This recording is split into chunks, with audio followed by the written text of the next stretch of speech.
Hello, welcome to Inside Out with myself, Junior Badila. Today is a special Sunday on Inside Out. Inside Out is a show when we bring community news. We focus on positive news, empowering people.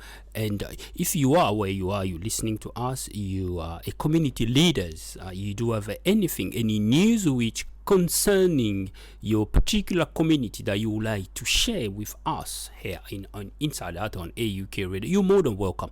You can get in touch with us on aukradio.com.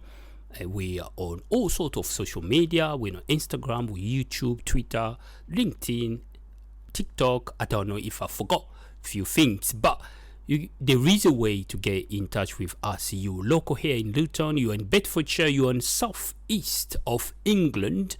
Is there any particular news, community news, you like to reach to your community, to voice up? Please get in touch with us. Positive news, building strong communities, connecting with communities. That's what we do. On Inside Out, we've been focusing around different aspects of concerning community. So we discussed a couple of weeks ago about cost of living, impact of cost of living within black and African families here in Luton. And Naomi Mbungue came in herself as a business owner, and she's youth activist and volunteer at Protect Project. She came in live a couple of weeks ago to discuss the impact of cost of living among black and African families here in Luton. Naomi, how are you doing? I'm doing well, thank you, Junior. How are you? I'm fine, thank you. I remember before even we delve into the topics that we've been discussing for the past weeks. Let me reintroduce you again. Thank you. You are a business owner. Yes. So your company is Malchava. Yes, Malchava Cuisine and Events. What do you do really? I know cuisine is big and event. What type of event do you focus on? So it's events that's for all occasions, whether it's a wedding, birthday, corporate events, baby showers, birthdays, even if it's a church event. Our team, we are able to come to you and offer you our services. If it's a buffet, if it's a canapé service, if you just want hospitality staff, just people to serve, you want people to manage the bar, we are able to do that as well. Ushering, you want assistance in terms of planning an event, wedding planning, event coordination, you can contact us and we'll be there to assist yourself to plan your events. How long you been doing that? Malchava Cuisine has been running for over 5 years. Wow. Yeah, for over 5 years. And of course, throughout the 5 years, we have learned, we have adjusted and changed our services to tailor the needs of the community and the needs as well of our customers. So we've been running for over 5 years. You're a youth activist. So you put together a few events in the past. That was, I remember, before COVID. Yes. Because the youth activity based on Christian faith. Yes. You've been involved in the church activities for many years. Many years. You one of the youngest interpreter. Yes, that's in a correct. church. Yes, that's correct. I started interpreting at the age of 12. 12, which from which language to? It started from, the language itself is French to English. So I'll be interpreting. So for example, whoever will be leading the service, they'll be speaking either French or Lingala, the native language in the Congo. Then I will interpret in English. And throughout that process, I even pushed myself to now interpret also in Lingala. I didn't just want to end in English, but I also want to push myself and widen my vocabulary as well by saying certain words in Lingala, which is very, very strong, and also reading the Bible in Lingala. That has helped me, and also in French, to improve myself in my interpreting. And you'll be doing that across nationally in the UK? Yes, in the UK. Not just for church as well, but also in terms of someone needs any assistance in terms of immigration. I'm also available as well in regards to that as well. Yeah. Wow, you were very hard there. And your activities are based between Luton and London. That's correct. And you build a strong connection in Luton here. Yes. You've been in Luton. I remember that you're one of the youngest BBC Yes. 3 countries radio producer. Yes, I was 14 at You the were time. 14 at that time. Yes. Wow. And that all you had. So you build up ingredient to get focused, to get into local community. When I mean local community, Luton community. correct. You embrace Luton community. That's why you're Protect Project volunteer. So Protect Project help and it assist African families to integrate does. themselves and to help them Yes. to empowering. Empower them, and also to help them and assist them in certain things that they probably were not aware of beforehand. I know that before in the past we had certain workshops which took place, if I'm correct, 2016. There was a workshop that took place between September, October, which was in Marsh Farm, if I'm correct. Yeah, it you're was correct. great I to remember have that, to have the community come together, and there was also various workshops that also took place also within the same year, but that was at the Jesus for the World Luton Church. It's the church where you mostly started your interpreting service. Exactly. And I know there's also been a few other workshops that have taken place as well, but we just want to assist all communities by having different speakers also coming in and also speaking about various topics and allowing people to ask questions. Maybe the thing as if, okay, let me ask the person that is a specialist in this domain and see what or listen to their response and how it can help myself as well. Yeah. So that's why you, for the past 2 weeks, last 2 weeks, we discussed around cost of living. Yes. So within Protect Project, you realized that the cost of living affecting your service users. It has, and it is. It's affecting in all aspects, emotionally, physically, financially. We just want to be able to signpost people. So when people are coming to ourselves in terms of what they are going through, we just want to signpost them to the right place. We don't want to send someone that is experiencing, for example, something that's affecting them mentally to the wrong person. And we also want to ensure that we also have a good relationship with the people that we are signposting you to make sure that you are also well looked after, and also your voice is heard.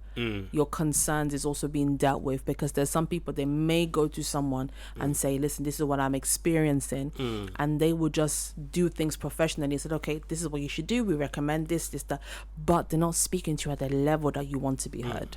So people who are going through challenges, financial hardship, the vulnerable as well, isn't it? Yes. And you make them comfortable when they come for assistance. Definitely. They have to feel comfortable, because we don't want to shame them because they didn't plan to be in that situation. It can happen to anyone, but as long we just hold them hand in hand to make sure that they will be supported throughout the process, because it's a long process.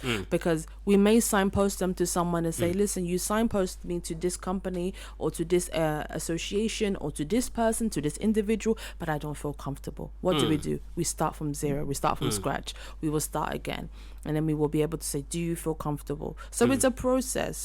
I remember this is the third episode of what we've been discussing, cost of living within Black and African families in Luton.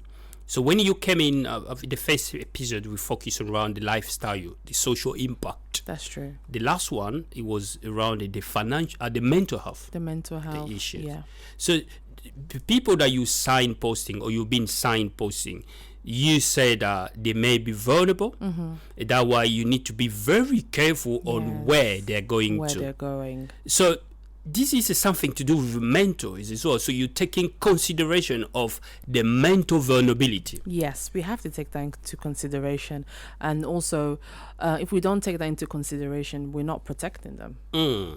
Because we're a Protect Project, so we have to ensure that they are protected. Definitely. And if they're coming to us, they're seen as if they are able to not be on guard, and they're able to open themselves up and say, this is what I'm experiencing, not just in just a mental side, but also look at my body, and also we'll be able to give them certain advices in terms of how you can deal with whatever it is that's happened. But we're no medical practitioners here, no, but we're just able to liaise and say, okay, signpost, this is what you need to do, and so forth. So we have to take into account everyone's lifestyle about. We have to take into account also their current circumstances, and we have to take into account if there's been any change in the last year or 6 months that has affected them in terms of the way they are living. And that is something that we take into account for each individual person. Very important. Yeah. So where are you signing posts? I know Luton Borough Council has a lot of services. Yes. For your service users to be signposted. Yeah.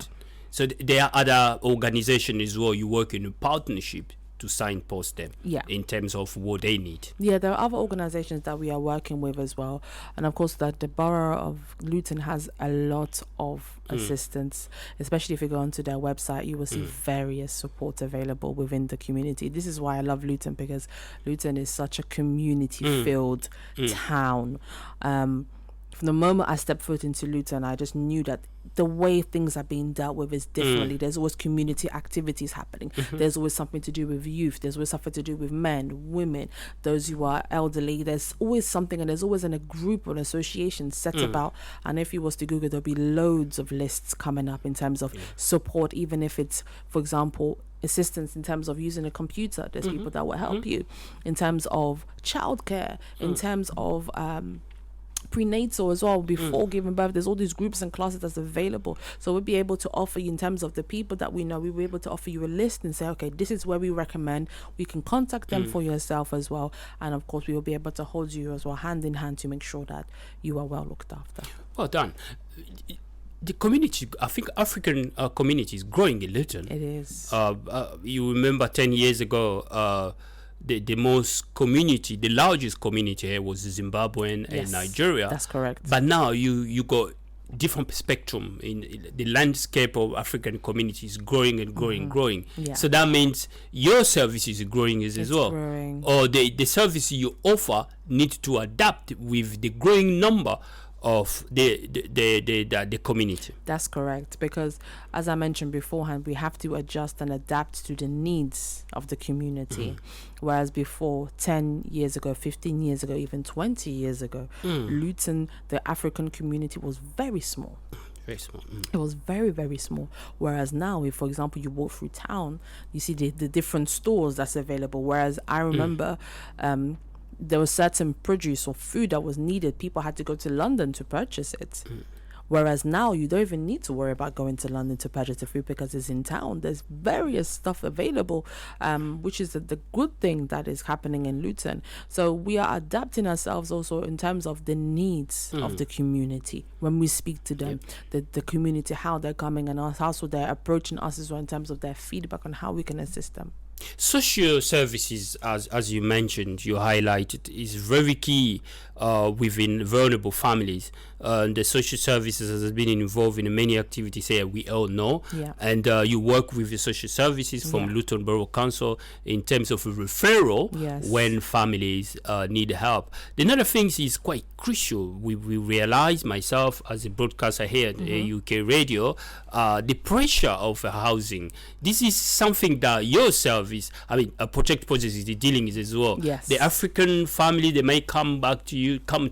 I think you encounter some of the problem, the issues there in terms of housing. That listen, we've been on a waiting list for so many years now. What can we do? That's very true, because the housing issue is it's affecting a lot of people within the community. We'll start, for example, with the language barrier. In terms of the application, someone may say, I have an issue in terms of what I'm experiencing in my house. Or even before they say, okay, a random example where many people have said, okay, we have mold in the house.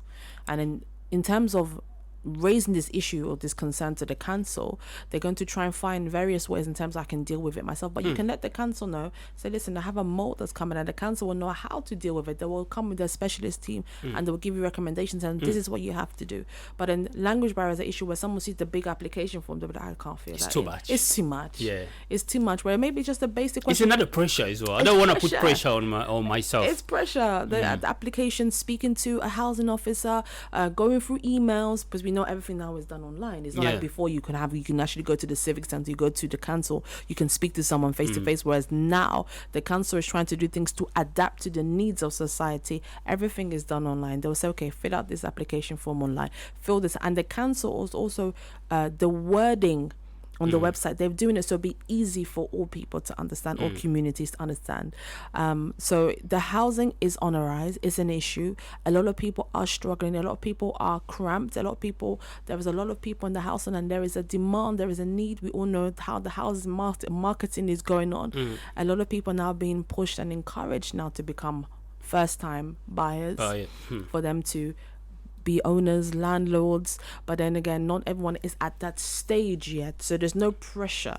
So if you are not yet at that stage, don't be pressured yet. Still be happy with what you have. But then again, there is a need within the community, because we have parents who have 2-3 kids. They're in a two-bedroom, and then you do tell the council, but what does the council say? You are not a high priority. There's a certain priority, but when you are the priority, they'll tell you, wait, there's temporary housing, there's also the private as well, but not everyone can afford private renting.